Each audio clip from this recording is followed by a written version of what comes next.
Good evening students. मैं विकास एक बार फिर SKK मैथ्स क्लासेस की तरफ से आप सभी का मेरे चैनल और आपके चैनल पर स्वागत करता हूं। प्रश्नावली 17 और 18 में आपको समझा चुका था। उसके बाद में इसी कड़ी में मैं आगे बढ़ाता हूं उसी टॉपिक को और अगली प्रश्नावली की तरफ हम चलते हैं। प्रश्नावली 16 जिसका नाम है क्षेत्रफल और आयतन, पृष्ठीय क्षेत्रफल और आयतन। तो उससे संबंधित जो भी बेसिक्स हैं, महत्वपूर्ण बिंदु हैं, वो हम पढ़ते हैं पहले। फिर उसके बाद हम क्वेश्चन देखेंगे, क्योंकि जब तक बेसिक्स नहीं आएंगे हम क्वेश्चन नहीं कर पाएंगे। आप सब इस चीज़ को जानते हैं। तो चलते हैं आगे। इस प्रश्नावली में हमें त्रिविमीय ज्यामिति का अध्ययन करना पड़ेगा, जिसके अंतर्गत हम कुछ आकृतियों को पढ़ते हैं। पहले हम द्विमीय आकृतियाँ पढ़ते थे, अब हम जैसे आयत हो गई, वर्ग हो गई, अब हम त्रिविमीय आकृतियों के बारे में पढ़ेंगे। सबसे पहले हम बात करते हैं एक आकृति जो हम 9th में भी पढ़ते हैं, घनाभ। आयत का ही त्रिविमीय रूप क्या होता है? घनाभ होता है। तो इसका जो पृष्ठ होगा वो तो होगा घनाभ जैसा। अब उसको त्रिविमीय रूप में बदला जाता है। आकृति आप अपने, अगर आपकी टेक्निक अलग है तो आप दूसरी तरीके से बना सकते हैं, बाकी इसे हम कहेंगे घनाभ। पहला टॉपिक हम पढ़ रहे हैं इसका, घनाभ। तो इस तरीके से हम इसको बनाएंगे। ये जो हिस्सा है ये कहलाता है इसकी लंबाई। इस जगह लिखा जाता है चौड़ाई को, और यहाँ दर्शाया जा सकता है ऊंचाई को। ठीक है, ये लंबाई हो गया, ये चौड़ाई हो गया और ये ऊंचाई हो गया। इन्हीं के आधार पर सूत्र बनाए जाते हैं। अगर मैं बात करूं इस आकृति की, तो इसमें 6 फलक होते हैं, इसी के साथ इसमें 12 किनारे होते हैं और 8 शीर्ष होते हैं। तो ये तो इसकी स्ट्रक्चर के बारे में हम समझ सकते हैं। बाकी इनसे जो सूत्र बनेंगे वो क्या क्या हो सकते हैं। प्रश्नावली का नाम हम देख रहे हैं, पृष्ठीय क्षेत्रफल और आयतन। तो पृष्ठ का जो क्षेत्रफल होगा उसे तो हम कहेंगे पृष्ठीय क्षेत्रफल। वो वक्र पृष्ठीय भी हो सकता है और संपूर्ण पृष्ठीय भी हो सकता है। इसके अलावा आयतन है, तो आयतन क्या होगा? उसकी जो अंदर का जो हिस्सा है उसमें हम कितना पदार्थ भर सकते हैं। वो सॉलिड भी हो सकता है, लिक्विड भी हो सकता है और गैस भी हो सकता है। वो कहलाएगा उसका आयतन। तो इसमें कुछ सूत्रों को हमें पढ़ना पड़ेगा। जैसे पहला सूत्र मैं लिखता हूं, घनाभ का संपूर्ण पृष्ठीय क्षेत्रफल। अब हम इसमें वक्र पृष्ठ क्यों नहीं पढ़ रहे हैं? क्योंकि इसमें घनाभ का वक्र पृष्ठ नहीं पाया जाता है, संपूर्ण पृष्ठ यही होता है इसके अंदर। ठीक है, तो हम संपूर्ण पृष्ठ का अध्ययन कर रहे हैं इसमें घनाभ के लिए। चलिए देखते हैं। तो घनाभ का संपूर्ण पृष्ठीय क्षेत्रफल होता है 2 इंटू लंबाई इंटू चौड़ाई प्लस, याद करने के हिसाब से बता रहा हूँ, याद रखिएगा। चौड़ाई पे समाप्त हो रहा है तो आगे का हिस्सा भी किससे शुरू होगा? चौड़ाई से शुरू होगा। अब इन दोनों में कौन सी चीज नहीं आ रही है? लंबाई आ गई, चौड़ाई आ गई, ऊंचाई नहीं आ रही है। तो ऊंचाई को लिखेंगे हम इसके साथ। ठीक है, ये हो गया चौड़ाई इंटू ऊंचाई प्लस, अब इनमें कहाँ खत्म हो रहा है? ये ऊंचाई पे, तो ये ऊंचाई इंटू, इन दोनों में क्या नहीं आया? चौड़ाई आ गया, ऊंचाई आ गया, लंबाई नहीं आया, तो लंबाई आ जाएगा इस जगह। यानी इसका जो प्रॉपर सूत्र है वो क्या हो जाएगा? 2 इंटू लंबाई इंटू चौड़ाई प्लस चौड़ाई इंटू ऊंचाई प्लस ऊंचाई इंटू लंबाई। ये हम लिख सकते हैं। फिर इसके बाद बात करेंगे हम घनाभ का आयतन। तो घनाभ का आयतन जो है वो होता है लंबाई इंटू चौड़ाई इंटू ऊंचाई।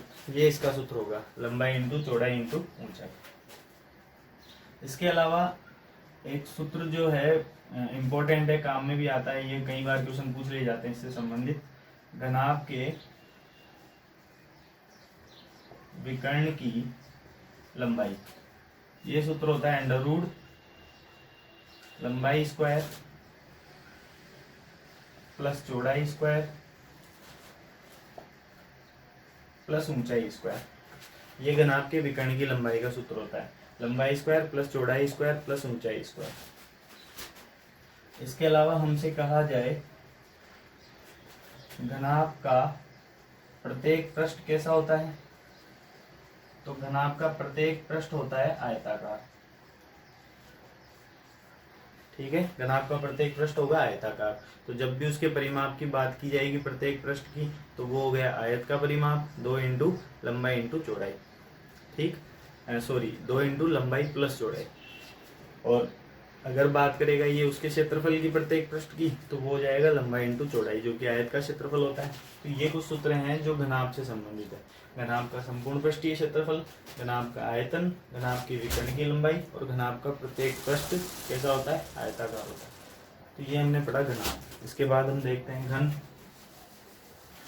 अब घनाभ को अगर हम उदाहरण से समझना चाहें कि साहब कौन कौन सी आकृतियां हैं जो घनाभ जैसी हो सकती है, तो सबसे बढ़िया जो तरीका है उसको याद रखने का वो है ईंट। हमने देखी ईंट किस आकृति होगी, घनाभ की आकृति की होगी।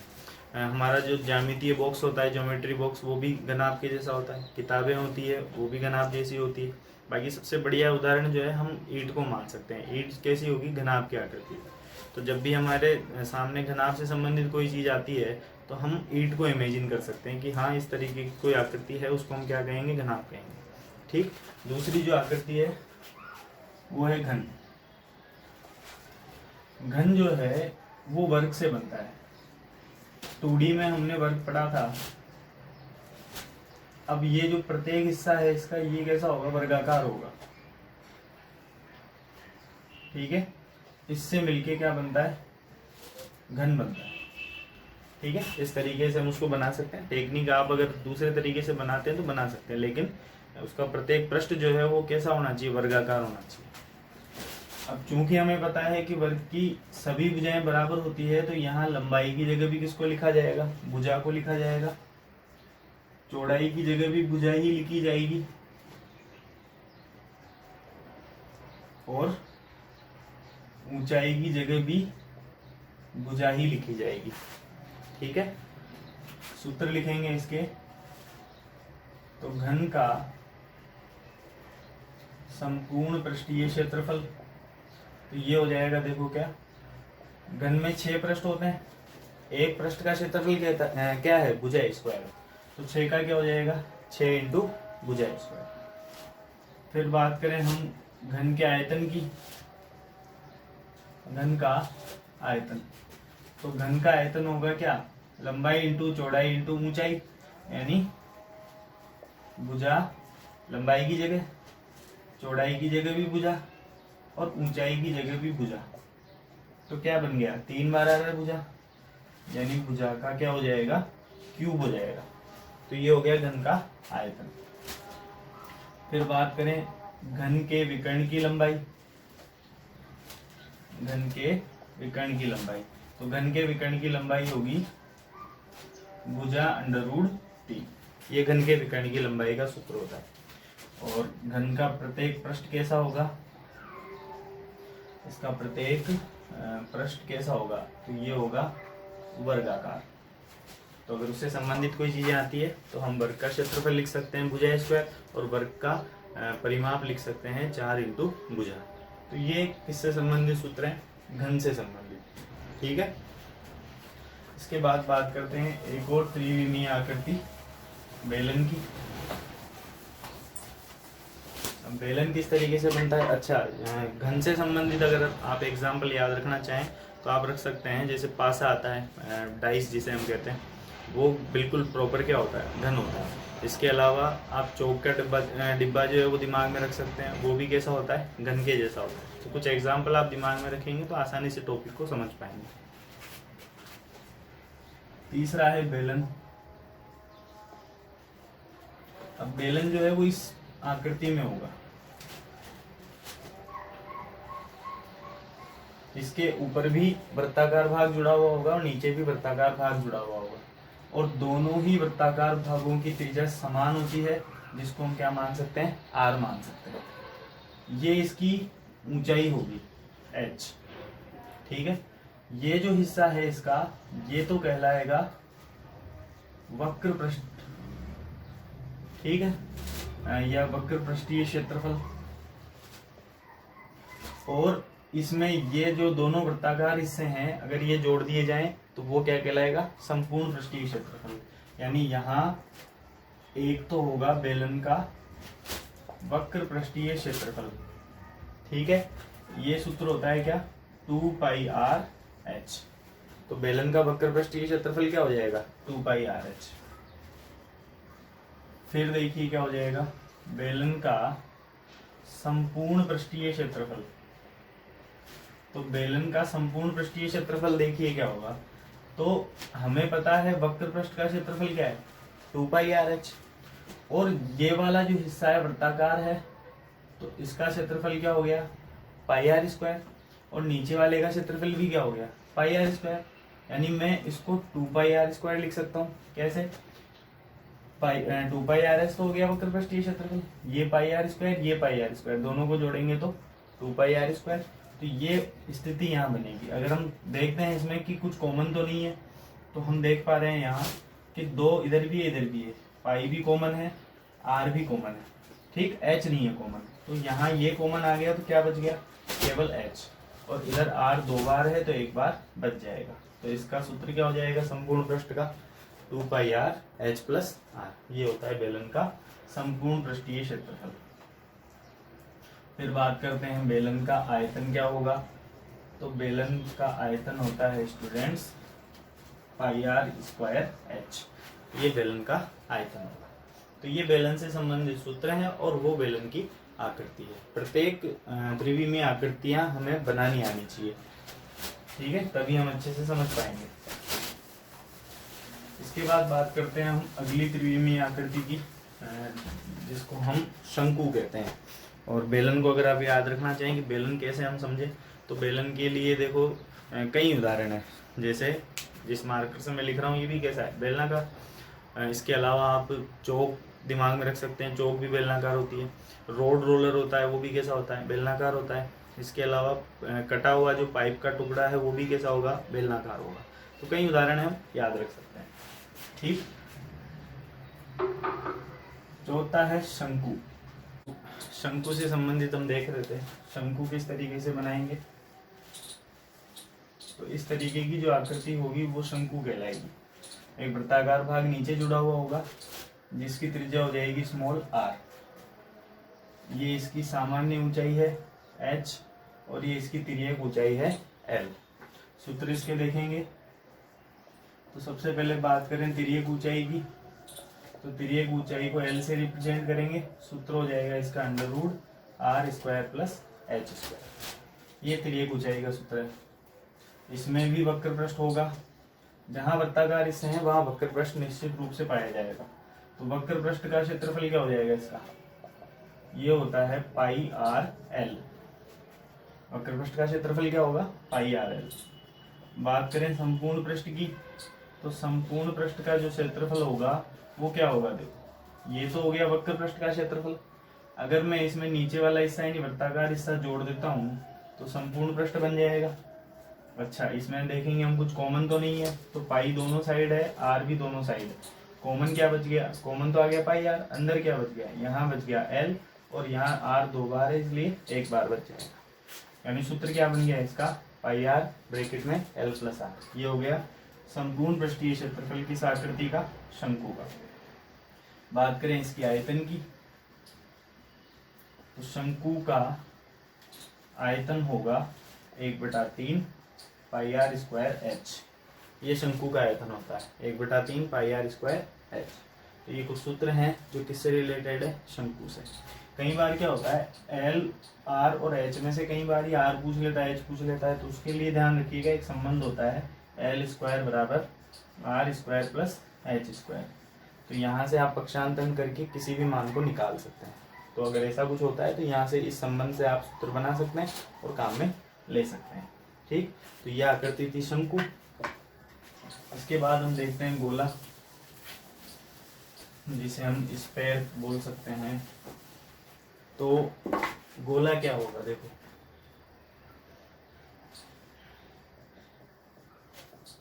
अब गोले को वैसे तो आकृति बनाकर रिप्रेजेंट करना मुश्किल है थोड़ा, लेकिन फिर भी कई बार ऐसे बता दिया जाता है उसको इस तरीके से रिप्रेजेंट करने के लिए हम बना सकते हैं। बाकी त्रिज्या वगैरह नहीं लिख पाएंगे इसमें। इस तरीके से हम गोले को बता देते हैं कि ये कोई गोल आकृति है। बाकी सूत्रों की बात करें तो कोई ना कोई त्रिज्या होगी इसकी, जिसको हम r मान लेते हैं। अब यहाँ कोई वक्र पृष्ठ नहीं होगा, डायरेक्ट क्या होगा, गोले का संपूर्ण पृष्ठीय क्षेत्रफल जो कि होता है 4πr²। गोले का संपूर्ण पृष्ठीय क्षेत्रफल क्या हो जाएगा, 4πr²। फिर बात करें गोले के आयतन की, तो गोले का आयतन हो जाएगा 4/3 πr³। ये गोले का आयतन होता है 4/3 πr³। तो ये दो ही सूत्र हैं गोले के अंदर। बात करें अर्धगोले की, तो आधा गोला हम बना सकते हैं। जैसे मान लो ये है, तो ये आधा गोला होगा, कटा हुआ भाग जो है वो आधा गोला कहलाएगा। आधा आधा जब कर देंगे उसको, तो ये इसकी त्रिज्या है और ये इसकी ऊंचाई है जो r ही है, दोनों r ही रहेगी। ठीक, इसके सूत्र क्या बनेंगे, तो इसमें देखो दो भाग होंगे, एक वक्र पृष्ठीय क्षेत्रफल होगा और एक संपूर्ण पृष्ठीय क्षेत्रफल होगा। अच्छा, ऐसा क्यों होगा, तो हम देख पा रहे हैं यहाँ कि ये जो बाहर का हिस्सा है ये तो है वक्र पृष्ठ, और मैं इसमें अगर ये वृत्ताकार हिस्सा जोड़ देता हूँ तो क्या बन जाएगा, संपूर्ण पृष्ठ बन जाएगा। तो वक्र पृष्ठ का क्षेत्रफल तो होता है 2πr²। तो पूरे का क्या है 4πr², तो आधे का क्या हो जाएगा 2πr², आधा कर देंगे। लेकिन संपूर्ण पृष्ठ में क्या होगा, 1πr² और जुड़ेगा, यानी 2πr² प्लस πr², जुड़ के क्या हो गया 3πr²। तो ये हम लिख सकते हैं, ये क्या हो गया, संपूर्ण पृष्ठीय क्षेत्रफल 3πr² और वक्र पृष्ठीय क्षेत्रफल 2πr²। बात करें हम इसके आयतन की, तो पूरे का आयतन क्या होता है 4/3 πr³, तो इसका आधा कर देंगे यानी 2/3 πr³। ये होता है अर्धगोले का आयतन। चित्र इस तरीके से बना सकते हैं हम और आसानी से इनको समझ सकते हैं। गोले के ये सूत्र हैं और अर्धगोले के ये सूत्र हैं। सूत्र याद रहना बहुत जरूरी है। अगर सूत्र याद है तो ये प्रश्नावली हमारे लिए बिल्कुल इजी हो जाएगी। बात करें अगली आकृति की, तो वैसे तो आकृतियां लगभग यही है, फिर भी कई बार कुछ चीजें पूछ ली जाती है उनसे संबंधित, तो वो भी मैं आपको बता देता हूँ। तो एक तो ये पूछ लेता है कई बार खोखला बेलन।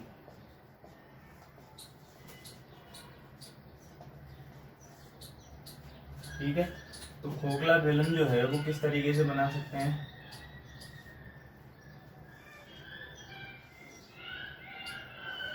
तो इस तरीके की आकृति होगी। एक बेलन इस तरीके से होगा और एक बेलनाकार हिस्सा इस तरीके से जुड़ा हुआ होगा। ठीक है, ये कहलाएगा खोखला बेलन। अब होगा क्या, ये जो हिस्सा आपको दिख रहा है ये इसकी मोटाई है। ठीक है, ये अंदर वाले जो बेलन है इसकी त्रिज्या हम मान लेते हैं R2, या मैं इसको R1 मान लेता हूँ। इसको पूरी त्रिज्या को मैं क्या मान रहा हूँ R1, जो बड़ी त्रिज्या है जिसको हम बाहरी त्रिज्या कहेंगे। आंतरिक त्रिज्या में मोटाई जोड़ने पर क्या बन जाती है, बाहरी त्रिज्या बन जाती है, और बाहरी त्रिज्या में से मोटाई घटाने पर क्या बन जाती है, आंतरिक त्रिज्या। तो ये बड़ी त्रिज्या है जिसको मैं R1 मान रहा हूँ, और ये छोटी त्रिज्या है अंतः त्रिज्या, जिसको मैं मान रहा हूँ R2। ऊंचाई में कोई परिवर्तन नहीं होगा, ऊंचाई h ही रहेगी। ठीक है, यहाँ तक तो ध्यान दीजिए आगे। अब इसमें जो सूत्र पूछा जाता है वो क्या पूछा जा सकता है, देखो एक तो होगा इसमें वक्र पृष्ठीय क्षेत्रफल। ठीक है, तो खोखले गोले का जो वक्र पृष्ठीय क्षेत्रफल है ये हो जाएगा 2π, नॉर्मल क्या होता है 2πr(h). तो इसका जो सूत्र होगा वो क्या होगा 2πr1 + R2 × h। ये सूत्र हम काम में ले सकते हैं। ये कब काम में लेंगे, जब ये मानिए कि हमें उसके पृष्ठ पे रंग करना है खोखले गोले पे, तो बाहर भी होगा और अंदर वाले पृष्ठ पे भी होगा, तो दोनों पृष्ठ जुड़ के ये सूत्र बनाएंगे 2π ब्रैकेट के अंदर R1 + R2h। फिर बात करें हम संपूर्ण पृष्ठीय क्षेत्रफल की, तो यहीं से क्वेश्चन पूछा जाता है ये, क्योंकि इसका सूत्र थोड़ा डिफरेंट है। सूत्र क्या होगा याद रखना पड़ेगा हमें। पूरा सूत्र क्या होता है 2πr एच प्लस आर, ये तो पूरे बेलन का है, तो खोखले बेलन का क्या होगा 2 पाई स्मॉल आर की जगह हम लिखेंगे R1 प्लस R2, ठीक है, दोनों त्रिज्या जोड़ कर लिखेंगे। और H प्लस आर की जगह हम लिखेंगे H plus R1 minus R2, यानी मोटाई को घटाना, मतलब मोटाई निकालनी पड़ेगी उसकी, ठीक है। तो 2 पाई R1 प्लस R2 और H plus R1 minus R2, एक बार R1 प्लस R2 आएगा, एक बार R1 माइनस R2 आएगा। ये इंपॉर्टेंट सूत्र है, इसी से खोखले बेलन से संबंधित क्वेश्चन पूछे जाते हैं अगर उसको डिफरेंट क्वेश्चन देना है तो। बात करें हम आयतन की, तो खोखले गोले का जो आयतन है वो हो जाएगा पाई ब्रैकेट के अंदर R1, नॉर्मल सूत्र क्या होता है पाई R स्क्वायर H, तो इसका क्या हो जाएगा पाई, अब देखो H तो वही रहेगा क्योंकि H में कोई परिवर्तन नहीं होता, यहाँ आ जाएगा R1 square minus R2 square, तो ये सूत्र हम इसमें लिख सकते हैं। ये हो गए किससे संबंधित सूत्र, खोखले बेलन से संबंधित सूत्र।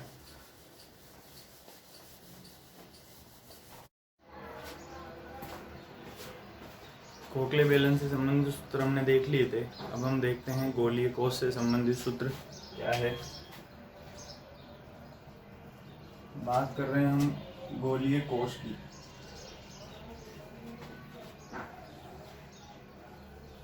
गोलीय कोश कुछ इस तरीके से बनाया जा सकता है, इसकी आंतरिक त्रिज्या हो जाएगी R1, इसकी आंतरिक त्रिज्या को हम R2 मानते हैं, छोटी त्रिज्या है, और जो बड़ी त्रिज्या है उसको हम मान लेते हैं R1, ठीक है।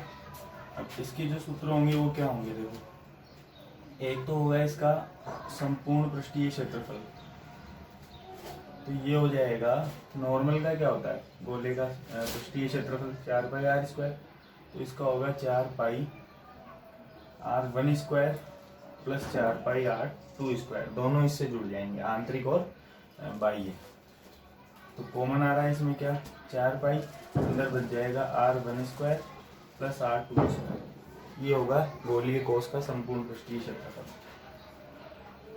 फिर बात करें इसके आयतन की, तो गोलीय कोश का जो आयतन होगा वो क्या होगा, आयतन बराबर नॉर्मल का क्या होता है 4/3 पाई R क्यूब, इसका होगा 4/3 पाई R1 cube minus R2 cube.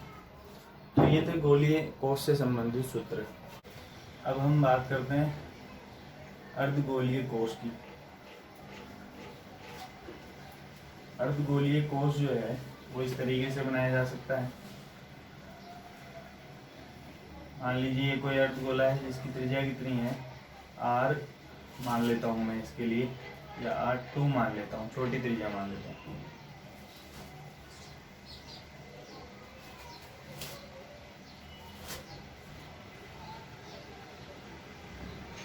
इस तरीके से ये बना हुआ है, तो ये अंदर की त्रिज्या R2 है आंतरिक, और ये मैंने बाह्य त्रिज्या मान ली R1।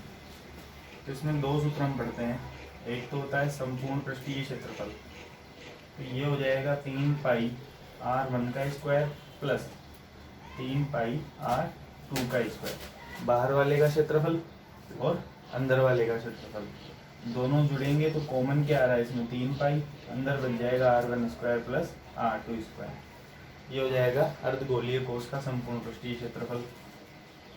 बात करें हम आयतन की, तो आयतन का सूत्र होता है वैसे तो क्या होगा अर्धगोले के लिए 2/3 पाई R क्यूब, तो इसी से बनेगा 2/3 पाई R1 का क्यूब माइनस R2 का क्यूब, बड़ी त्रिज्या का क्यूब माइनस छोटी त्रिज्या का क्यूब। तो ये थे गोलीय कोश और अर्धगोलीय कोश से संबंधित सूत्र। तो इस वीडियो में मैंने आपको प्रश्नावली 17 जो है पृष्ठीय क्षेत्रफल और आयतन, उससे संबंधित जितने भी बेसिक्स हैं वो मैंने आपको बता दिए हैं। तो आप अच्छे से बेसिक्स को पढ़ें, क्योंकि बिना बेसिक्स के आप प्रश्नावली नहीं समझ पाएंगे। बेसिक्स याद कीजिए अच्छे से, सारे सूत्र याद हैं तो प्रश्नावली आसानी से आप समझ पाएंगे। मिलते हैं अगली वीडियो में, धन्यवाद।